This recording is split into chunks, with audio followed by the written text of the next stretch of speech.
قال رسول الله صلى الله عليه وسلم إنما الأعمال بالخواتيم। শেষ আমলই গ্রহণযোগ্য, অর্থ হলো শেষ আমলই গ্রহণযোগ্য।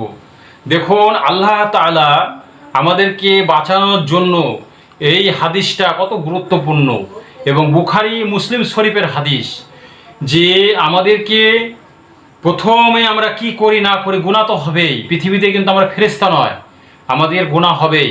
তো বাঁচানোর জন্য আল্লাহ তাআলা আমাদেরকে চেষ্টা করতে হবে, বড় বড় কবিরা গুনাহ থেকে বাঁচতে হবে।